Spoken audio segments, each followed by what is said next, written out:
Hello friends. दोस्तों, गरीबी उन्मूलन यानी पावर्टी एलिवेशन का दावा तो सरकारें करती हैं कि हम गरीबी का उन्मूलन करेंगे और देश में अमीरी यानी समृद्धि हर एक की ज़िंदगी में मैसर होगी। लेकिन काव्य की भाषा में अगर बात करें तो गरीबी एक समझ है और वो समझ दृष्टा के भाव पे निर्भर करती है। गरीबी एक खुली हुई किताब के सदृश है जिसको एक समझदार भी पढ़ता है, मूर्ख भी पढ़ता है। समझदार का जो व्यवहार होता है वो परिपक्व व्यवहार होता है और मूर्ख का जो व्यवहार होता है वो अपरिपक्व होता है। लिहाजा गरीबी कभी दूर नहीं होती। मूर्ख के व्यवहार से गरीबी जस की तस रहती है। तो आइए देखते हैं कविवर श्री सुदामा प्रसाद पांडे उर्फ धूमिल गरीबी को काव्य रूप में कैसे पिरोते हैं। गरीबी एक खुली हुई किताब जो हर समझदार और मूर्ख के हाथ में दे दी गई है।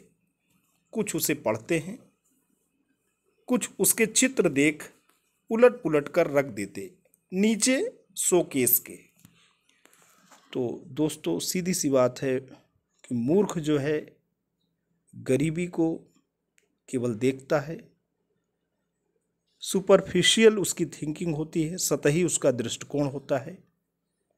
गरीबी से उसका सतही साक्षात्कार होता है। आजकल जो ब्यूरोक्रेटिक सेटअप में जो नौकरशाही है काफ़ी हद तक इस भाव को मूर्त रूप में परिणत करती है। बहुत सी अर्जी लिए गरीब दुखी इंसान उनके पास जाते हैं। कुछ सक्षम अधिकारी संवेदनशील होते हैं, गंभीर होते हैं, उनके अंतर्मन की पीड़ा को समझते हैं, उसे दूर करने का प्रयास भी करते हैं, समस्या का समाधान करते हैं। लेकिन कुछ की जो दृष्टि होती है वो संकुचित होती है और किताब के पन्ने पलटने जैसी होती है। तो कविवर श्री सुदामा प्रसाद पांडे उर्फ धूमिल की ये कविता अजर अमर है। समस्या दोस्तों ज्यों की त्यों है, आज भी वही समस्या है। तो आशा करता हूँ ये दृष्टि, ये संवेदनशीलता, ये गंभीर भाव आपको समझ में आए होंगे। तो दोस्तों, अगर आपको समझ में आए हैं, अच्छी लगी है कविता, तो आप इसे लाइक कर सकते हैं। अपने जैसे गंभीर संवेदनशील मित्रों तक इस कविता को साझा भी कर सकते हैं। लेकिन दोस्तों, अगर आप चैनल पर नए हैं, पहली बार विजिट कर रहे हैं, तो प्लीज़ आप इसे सब्सक्राइब कर लें। जब भी आप सब्सक्राइब का बटन प्रेस करते हैं, बराबर से एक बेल आइकन आता है, उसे प्रेस करें, चैनल को सब्सक्राइब करें। Thanks for watching and listening. This is जय प्रकाश दुबे साइनिंग ऑफ।